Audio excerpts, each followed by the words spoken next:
amigo, ito yung aking nanganak na corgi. Ito si Blue. So, ang naging anak niya ay dalawa. Ayan. So, itong nanganak siya nung November 11. So, ito ay 6 days old na. So, naputulan na rin ang buntot. Ito yung kanilang nanay, si Blue. Isang male and isang female. So actually, medyo maganda yung lusog ng ating matuta. Malusog sila. Malikot na. So almost 1 week old na sila ngayon. So pagka makita ninyo si itong ating yung mami nila malusog. So kung tayo isang tip, kung tayo magbi-breed ng aso, siguraduhin natin na yung sa nanay pa lang condition na para pagdating nung kanyang due date, pag siya nagtuta, maganda yung magiging tuta niya.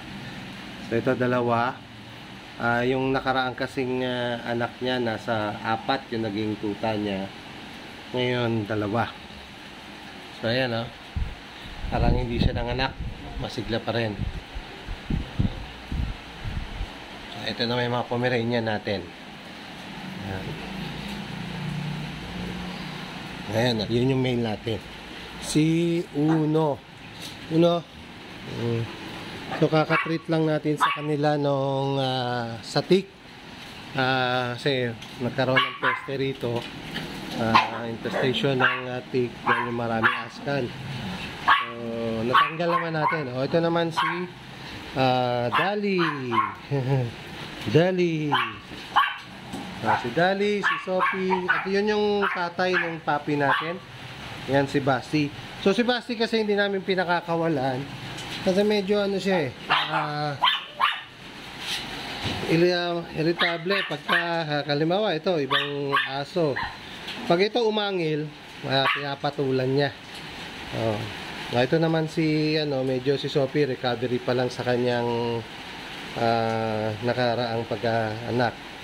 So nag-shed siya kaya ganyan ang tsura, pero recovery na, tumataba na ulit. So ito si Lara. Ngayon yung French Bulldog, at yan naman si Dali. So ito si Basti. Ayan, yan yung tatay. Ito yung mga puppy natin. Ito, ayun yung pagka meron kasi yung puppy, dito namin nilalagay kasi para hindi malamigan yung mga tuta. Then ganyan, nakababad yung ilaw para hindi sila ginawin. So ito yung whelping box, papasok siya dyan pag gusto niya magpadede. So ganyan lang kasimple yung aming pagbibreed ng aso, aming alaga. Ayan. Ito naman yung ating mga Pomeranian.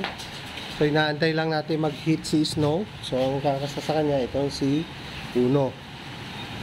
Ayan. So kaya pag ganitong may paparating na bagyo, nandito rin ako sa rooftop kasi tinitingnan ko din sila. Lalo na yung may tuta kasi medyo mahina sa lamig ang puppy kaya binabantayan natin, then binababara natin sila ng ilaw.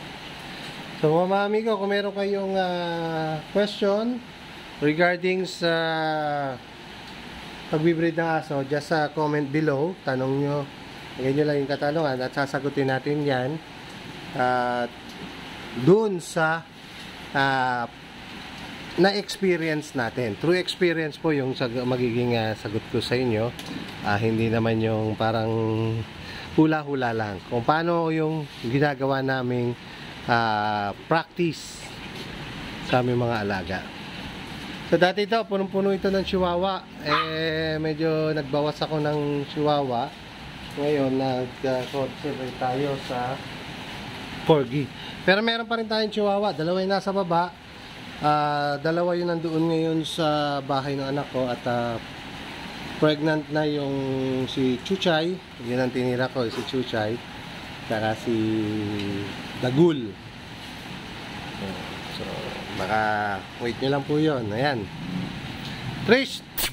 Ayan, dyan si Snow. Ito, maliliit lang itong maliliit lang ito si Snow. Ayan, so ito si Uno. Then si Uno, kaya ganito ang balahibo kasi pinag-groom ko. Kasi nagkaroon ng maraming mating. Ayan, ngayon, okay na siya. Bumabalik na yung ating haba.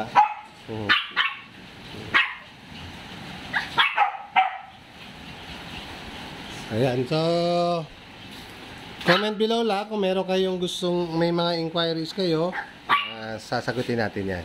And then don't forget to subscribe, and hit the notification bell para lagi updated sa mga i-upload na video.